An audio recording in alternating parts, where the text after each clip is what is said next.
restrooms are. All right, so I'm Richie Weinman, and my wife Linda Garber and I first met Carole when she was hired in 1984, and Linda was part of the committee that hired her. And our son David was in her first class, and then my son Joey had her a few years later. As parents, we like to believe that we have a lot of influence. What did I do wrong here? There you go. Yeah, that's right. Many things I do wrong, and I'll do more. As parents, we like to believe that we have a lot of influence over our children, and we do. And one of the most important choices that we have is selecting a preschool where they're going to spend a lot of time away from us. Soon after coming here, a few years after that, Robert Fulgham wrote, "Everything I ever needed to know I learned in kindergarten." And that might have been true for him, but he's like 15 years older than me. And now it's actually really about preschool. you know. So picking a good school is fundamentally about picking a great director and teacher, and that's Carole. So, yeah.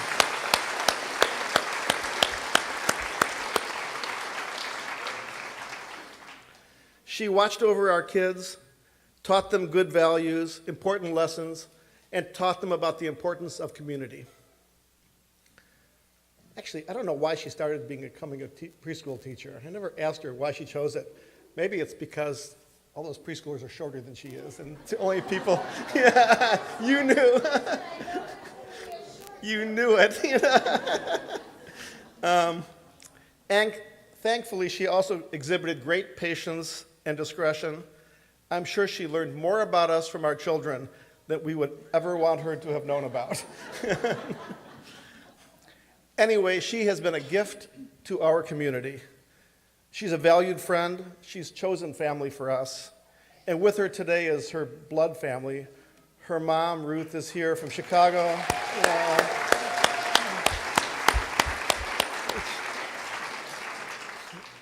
She's 96? She's almost 96. She wasn't going to come, and at the last minute, she said, "I can't miss a good party," and she showed up, you know. So Ruth is amazing. And Jerry is here, and her daughters are here, Becca and Rachel from Austin and San Francisco, and their families who are awesome, and you'll hear from them in a few minutes. And her sister Judy, who's not with us, unfortunately, any longer, is probably in Carole's thoughts right now, and our thoughts too, and her ears. On her earrings, there you go. So today we celebrate the wonderful things Carole has done for our community by nurturing our children so amazingly and lovingly. So you're done with me now. That's the good news. You're going to hear from TBI President Mindy Schlossberg, her roomie, who is one of the teachers she worked with over the years, Ani Katz, who was one of her students back in the day and is now one of the preschool parents. It's the second generation. Becca and Rachel, her daughters, and Carole herself, before we get to hear from Rich Glauber one more time. So there you go. Mindy? Sure.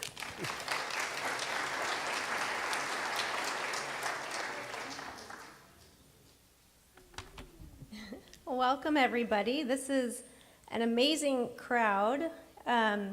Almost as many as high holiday services. You can.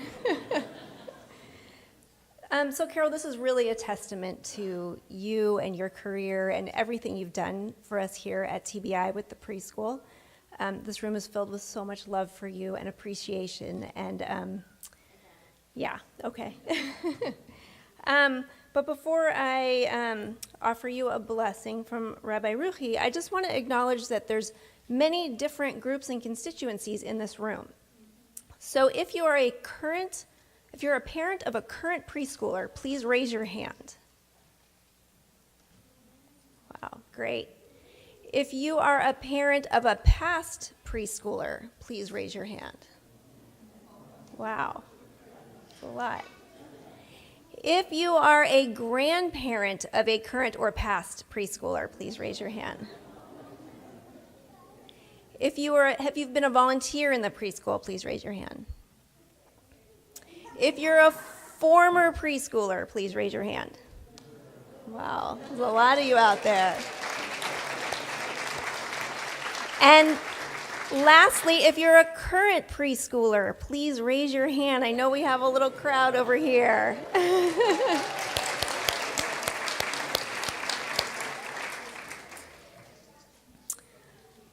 So I would like to offer you this blessing from Rabbi Ruchi, who cannot be here today. So this is what she sent. In the Talmud, in Masachet Ta'anit, when one rabbi wanted to give another rabbi a blessing, he offered this parable. There was one who was walking through the desert and who was hungry, tired, and thirsty. And he found a tree whose fruits were sweet and whose shade was pleasant, and a stream of water flowed beneath it. He ate from the fruits of the tree, drank from the water in the stream, and sat in the shade of the tree. And when he wished to leave, he said, "Tree, tree, with what shall I bless you? If I say to you that your fruits should be sweet, your fruits are already sweet. If I say to you your shade should be pleasant, your shade is already pleasant. If I say that a stream of water should flow beneath you, a stream of water already flows beneath you. Rather, I will bless you as follows. May it be God's will that all saplings which they plant from you be like you. So it is with you. And so it is with you, Carole. We cannot bless you with meaningful work, as you have already done such meaningful work. We cannot bless you with community or family, as you have created wonderful community and family around yourself. So on behalf of this community, I want to bless you that you continue to have what you have. And I want to bless you, and all of us, that the children you have nurtured grow up to be as civic-minded, as engaged in community, and as loving of their families as you yourself modeled. May you continue to take pride in your work, and may you go from strength to strength. Yes.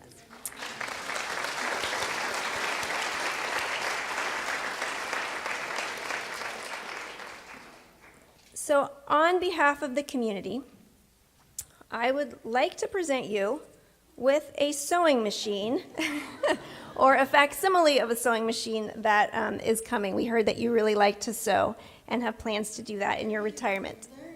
Oh, great. Yes, even better. You'll have time for that. And I would also like to present you with a lifetime membership to TBI. Have graduated from the preschool. That's 500 names memorized, 500 lives molded, in part by this woman. How cool would it be to be Carole? There are 500 people out there in the world, not family or close friends, who feel true affection for you. I don't think a lot of people can say that.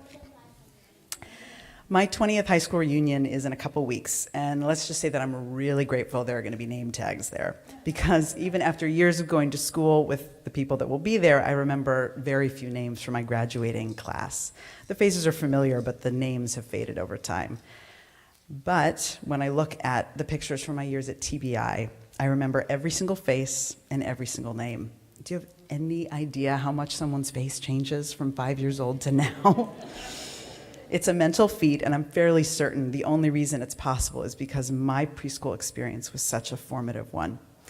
Even more impressive is that Carole remembers all of you, parents and students. Several alumni and their parents showed up for Carole's last Shabbat circle on Friday, and naturally, she remembered every single one.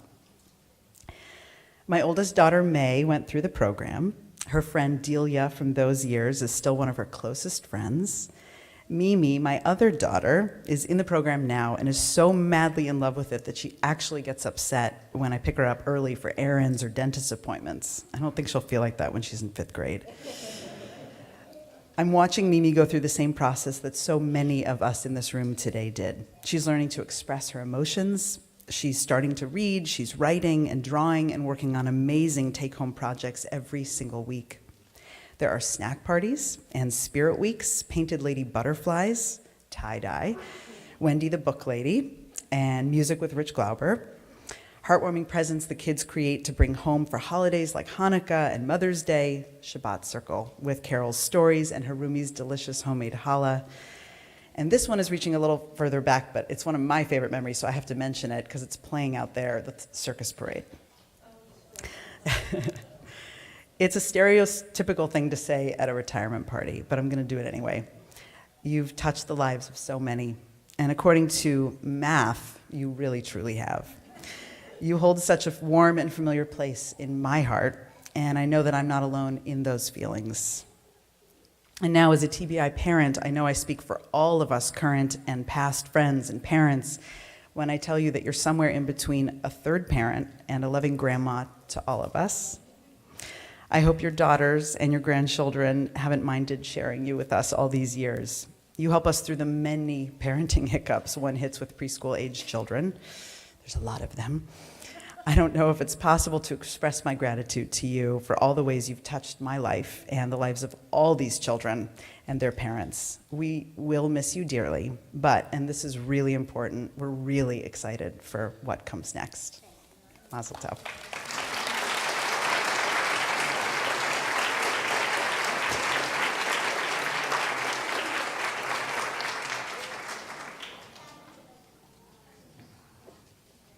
We're short enough, we don't need this.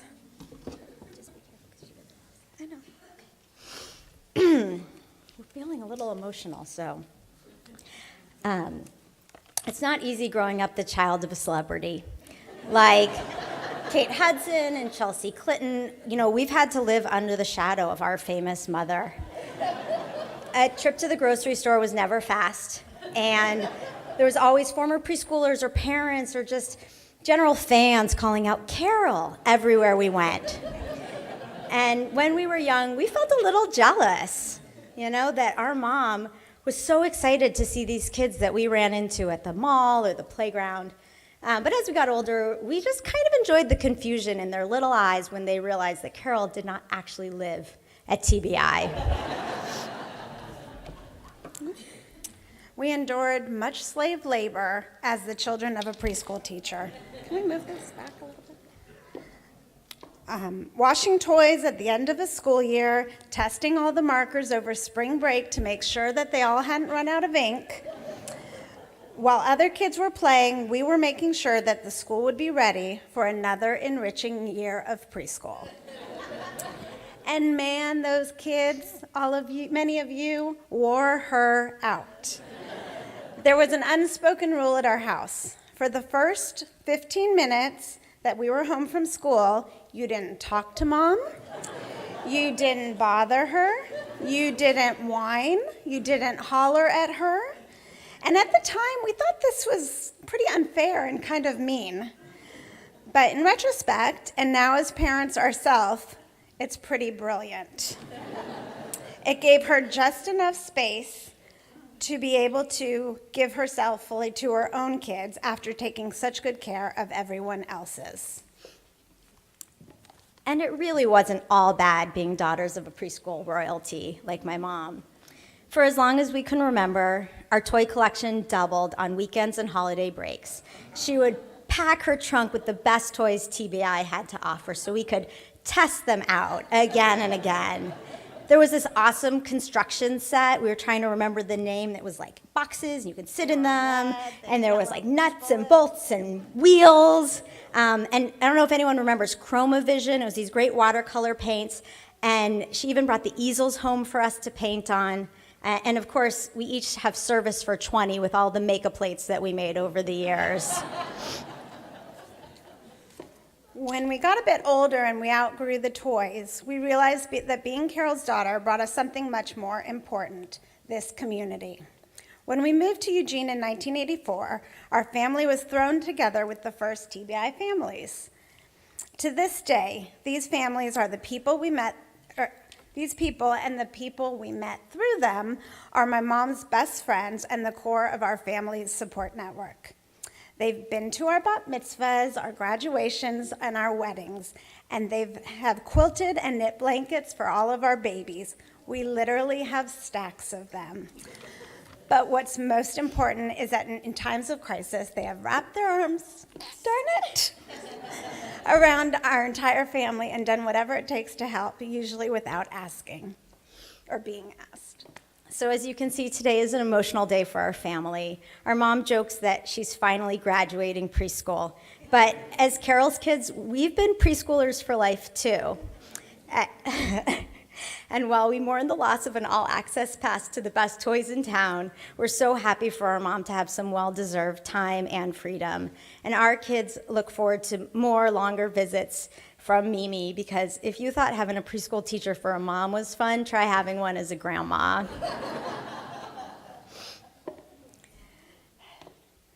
She made me do all the hard, teary parts, which is not... Mom, thank you for your hard work and dedication. This room is a reflection of everything you have put into this community and all the richness that it has brought to so many lives. We love you and couldn't be more proud.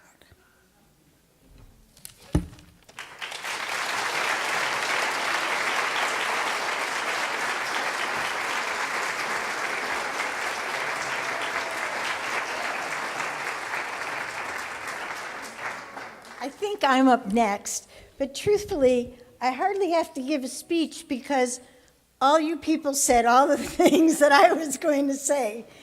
I am going to say, wow, that is for sure. I am amazed and overwhelmed and gratified and pleased and just feel so good about all of you being here today.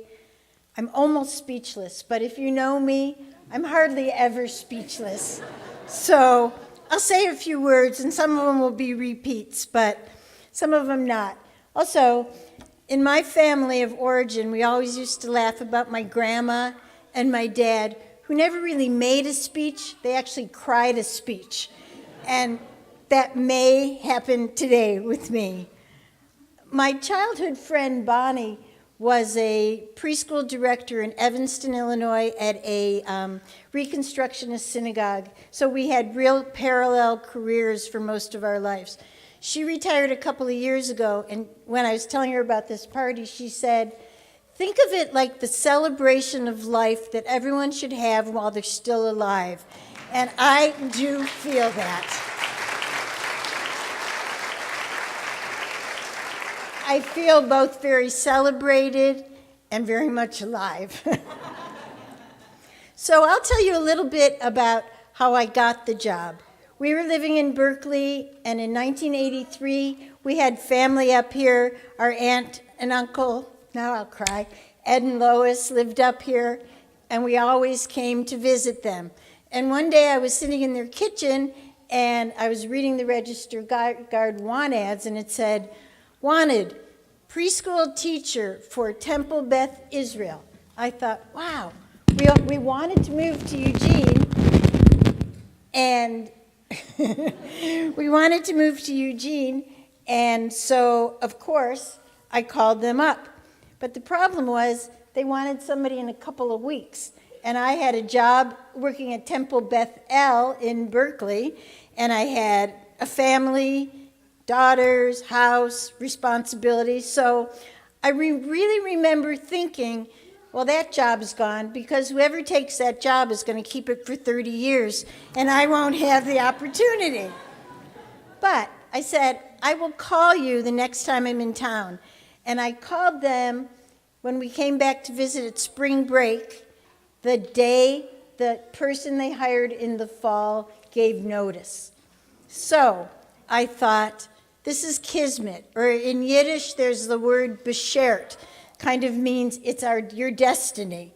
So I really felt like this job was my destiny to have. And I remember very well sitting in a room with Marty and Jill and Linda and Janet Fox Manella and Jean Diamond, and them asking me questions, and I was really hoping that I could measure up because I wanted this job very much. And so those women, I thank you very much because you were the ones who allowed me the opportunity to move to Eugene in the first place. So my great thanks to all of you. When we moved here in 1984, for a little while it felt like I was in Little House on the Prairie. I felt like we'd moved from a bigger city to a small town, and everyone was really interested in who this new person was who was coming to the preschool. So we got lots of dinner invitations and lots of party invitations. And our very first dinner invitation my family and I went to was with Linda and Richie. And little did I know that 30 years later, I could not even begin to count the number of meals I have eaten with these people.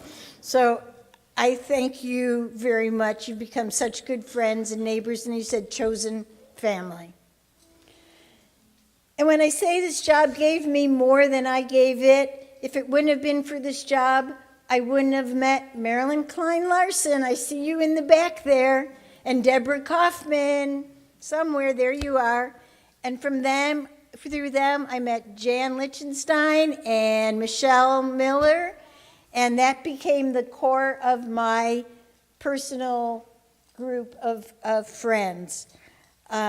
So that is really true. And then in preschool, I met Pat Friedel and Stan Cram, and they introduced me to Bernie Mangan, and through them, I met people and other people, and now my community is quite large.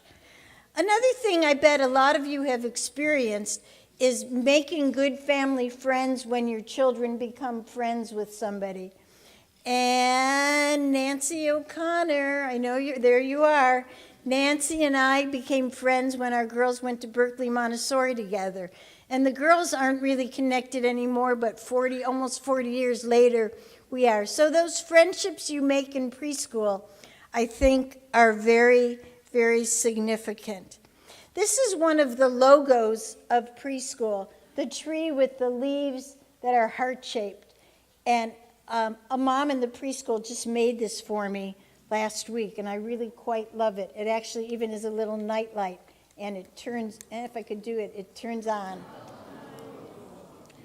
And I love the quote, "A teacher takes a hand, opens a mind, touches a heart, and shapes the future."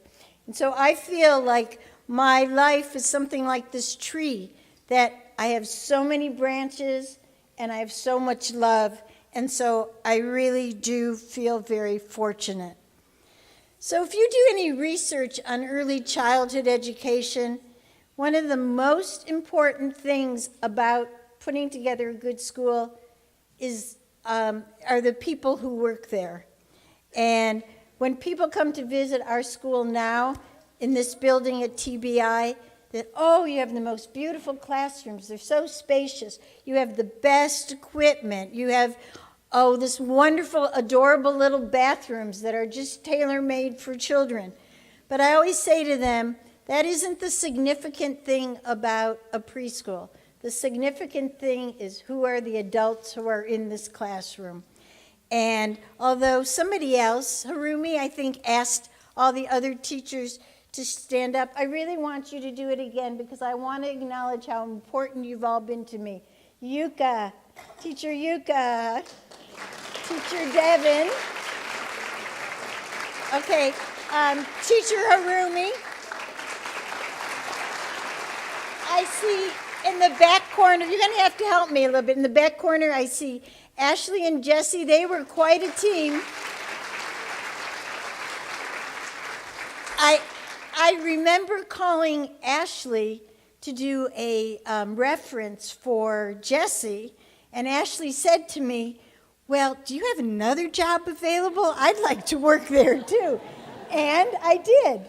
They were a great team, and I know Annie's here. Annie, you're somewhere. There you are. And I know Kata and Jocelyn are here. Jocelyn, Kata, back there in that corner. Colleen McKee, you were in the really early years. Colleen.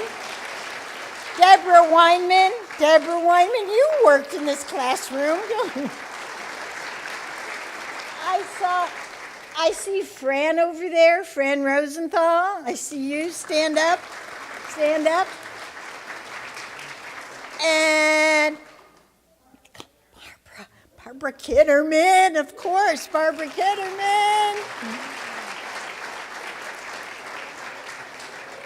Tracy, Tracy, who came all the way from Washington, and Debbie Strolick, and Tracy.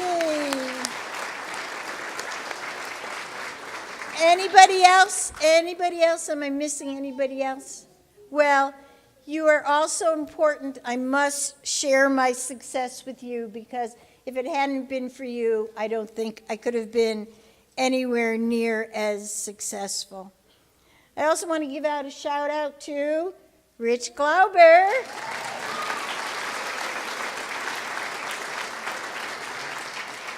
I really believe that childhood should have a lot of music in it. Childhood is a time for enjoyment and fun, and to this day, we still have a fabulous time when Rich comes to music. And when Rich wasn't there, we had Willie Johnson, Dave Olette, Debbie Dietrich, Emily Fox, and Kaylani Larson, who I didn't mention before. Kaylani, where are you? There you are, Kaylani and Augie. Over the years, also, a lot of people like to volunteer at the school. And sometimes, quite frankly, it's hard to find the right job or the right fit for somebody to do. Either they aren't that great with kids, or they don't really have that much to offer. But I have a few volunteers that I really want to mention. Stan Cram. Stand up, Stan Cram. He did.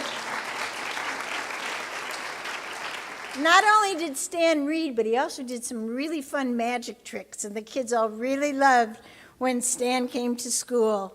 And Ayaka, who is a Fujimoto, who is a friend of Harumi's, who really came to practice her English with the children, but we absolutely loved and adored her. And so she's no longer in Eugene, but she was fabulous. And wait a minute, and Wendy Maltz. Wendy. How long have you been doing this volunteer gig? 6 years? I like long-term relationships, you can tell. Wendy comes at least once a week with her big bag of books, and she reads to both classes, and the kids just adore her. So for all of you, for all you've given to us, we thank you so much. Now, there are many things I'm good at, but nobody's going to talk about what I'm not good at except me. I'm not very good at the financial piece of this puzzle here. I really don't like it. I don't get it. I don't understand why an Excel document doesn't go by first name, last name, or how old the child is. That's not my way of thinking. So to those that helped me in the early years, it was Linda Garber, Linda Osak, and Doreen Simonson, who all helped me a lot get me through this part that I just didn't have any need for, but I did, right? And Jackie, I don't know if Jackie's here today or not, but there she is way in the back. Jackie,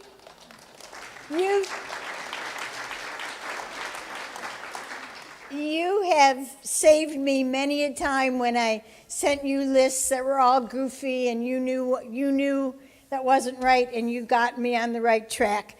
So I thank you for that, because I couldn't have done that without you. And then I want to give thanks to especially Nina and Shirley and Jerica and Dan for putting up with us. And when I come in with my big puffy skirt, I call my hoo-ha skirt, and I'm dressed all crazy or doing silly things, they kind of are supportive and maybe even enjoy it a little bit. So I thank all of you for your support and your friendship.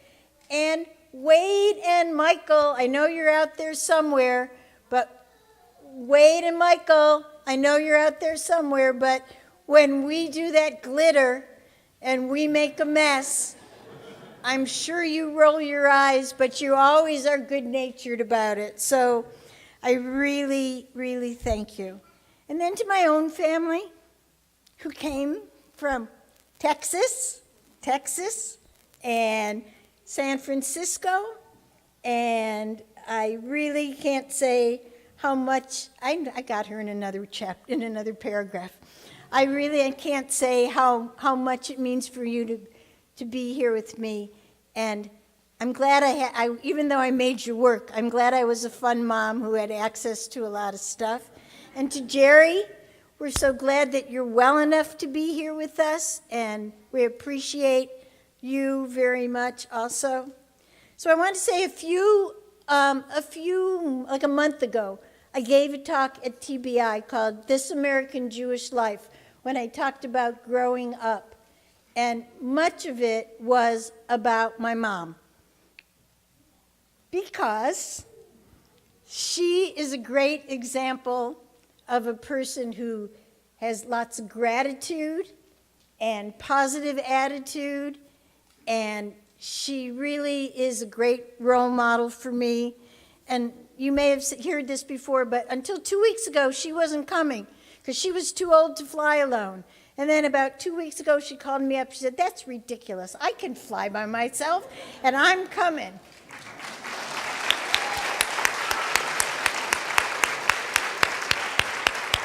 And not one to want to miss a good party, kind of like me. Here she is today.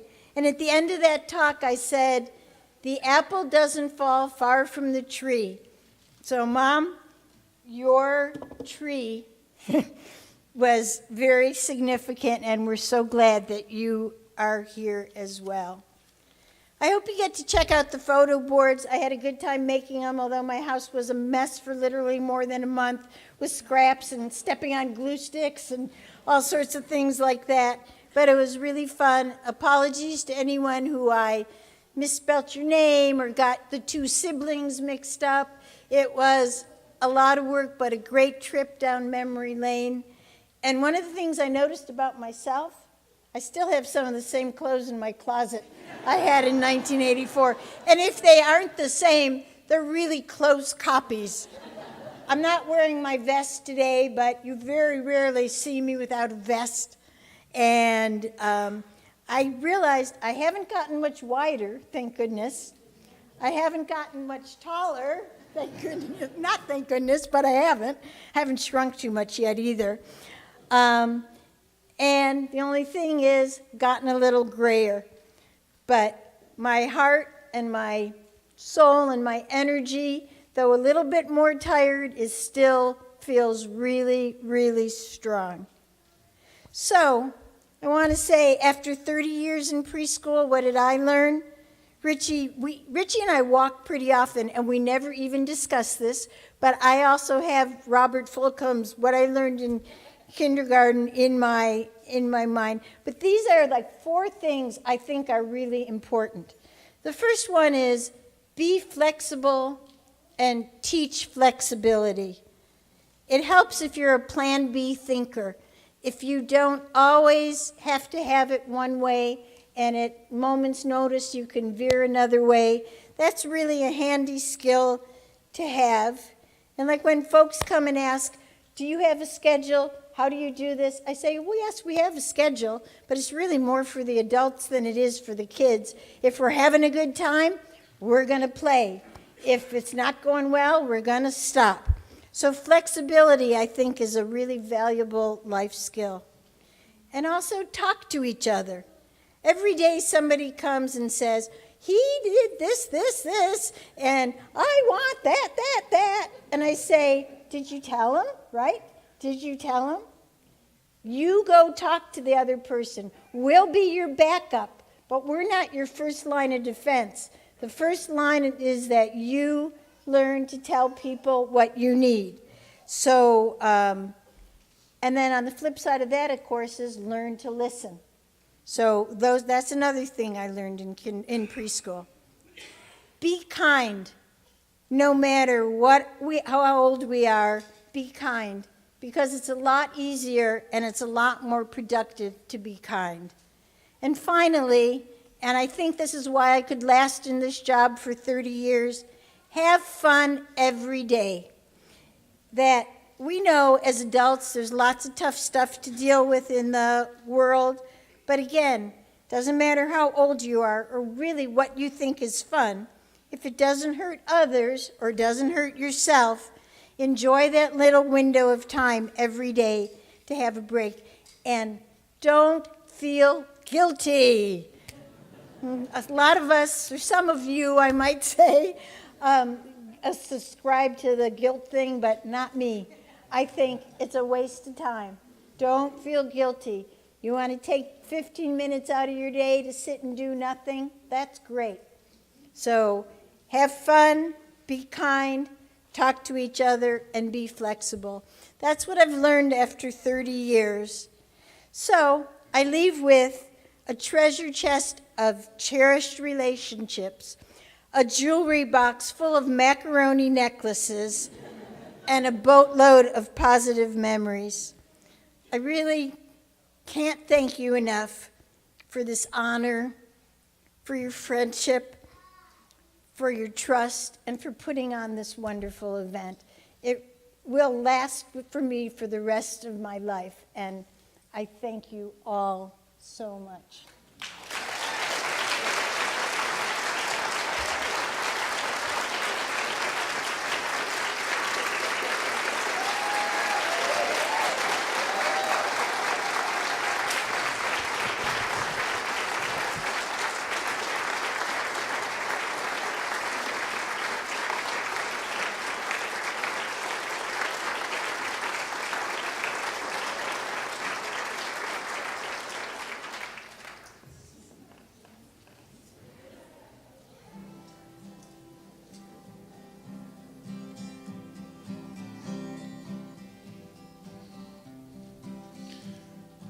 It was about 28 years ago. We did a Purim spiel, Jesse Rappaport and me. We wrote it, and it was based in the Garden of Eden. And a lot of really cool songs came out of that. And the woman who played Eve, Susan Levine, said, "What, everybody gets a song? I don't get a song?" And okay, I wrote this song at that time. And this is Eve leaving the Garden of Eden. And if anybody has this is a sing-along. I'll sing it the first time. Join me if you like. How can I go away from my garden? How can I live so far from my home? Yes, I made the change. Now I guess I'm on my way. I take a piece of my garden everywhere I go. Would you sing with me? How can I go away? How can I go away from my garden? How can I live so far from my home? Yes, I made the change. Now I guess I'm on my way. I take a piece of my garden everywhere I go. My turn. I never was a stranger here. I never was in danger here. But I felt the spirit outside. I had to let it in. I don't want to be alone, but I can't be what I've been. Oh no, I can't be what I've been. Would you sing with me? How can I go away from my garden? How can I live so far from my home? Yes, I made the change. Now I guess I'm on my way. I take a piece of my garden. I take a piece of my garden. I take a piece of my garden everywhere I go. Everywhere I go.